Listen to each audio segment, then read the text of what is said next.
नवी मुंबईतून पहिली बातमी आहे। नवी मुंबईतल्या ऐरोली सेक्टर 8 मधल्या फ्रेंशिला सोफिया या 8 वर्षाच्या मुलीचा मृत्यू झालेला आहे। तिची हत्या झाल्याचं उघड झालेलं आहे। फ्रेंशिलाची हत्या तिच्याच मावशीचा नवरा क्लॅरेन्स यानं केली आहे असं तपासात उघड झालंय। घोडबंदर रोडवरच्या गायमुख परिसरामध्ये फ्रेंशिलाचा मृतदेह सापडलाय। क्लॅरेन्सनं तिचं अपहरण केलं, त्यानंतर तासाभरात तिची हत्या केली। फ्रेंशिलाचा मृतदेह त्याने घोडबंदर रोडवरच्या गायमुख परिसरामध्ये टाकला। फ्रेंशिला गायब झाल्यानंतर पोलिसांनी तिचा शोध घेण्यासाठी चौकशी सुरू केली होती। पोलिसांना तिचा काका क्लॅरेन्सच्या हालचाली संशयास्पद वाटल्या। पोलिसांनी त्याची चौकशी केली असता त्याने हत्येची कबुली दिली आहे।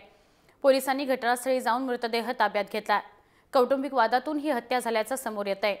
फ्रेंशिला सोमवारी संध्याकाळपासून शाळेतून येताना सोसायटीच्या आवारातूनच बेपत्ता झालेली होती आणि त्यानंतर 4 दिवसांनी तिचा मृतदेह सापडलेला आहे।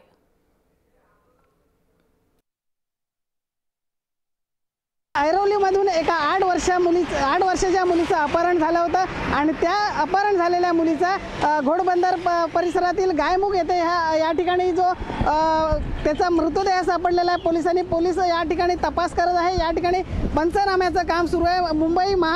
अहमदाबाद महामार्गाचा जो भिवंडी बायपास रोड आहे त्या रोडवर या मुलीची ही बॉडी टाकण्यात आलेली आहे। या ठिकाणी पोलिसांनी 11 पथकं नेमली होती आणि त्या पथकाला आता तिचा मृतदेह मिळालेला आहे। त्याचा आता पंचनामा सुरू आहे। या ठिकाणी मोठ्या प्रमाणात वरिष्ठ अधिकारी पण आलेले आहेत। त्या मुलीची जी शव आहे ते नग्नावस्थेत पोलिसांना आढळून आलेला आहे आणि या ठिकाणी पंचनामा सुरू करत आहेत आणि या पंचनाम्यामुळे आता तिच्या वरती अत्याचार झाला आहे का किंवा अन्य काय आहे का याचा पोलीस तपास करत आहे। विजय देसाई, जय महाराष्ट्र, घोडबंदर।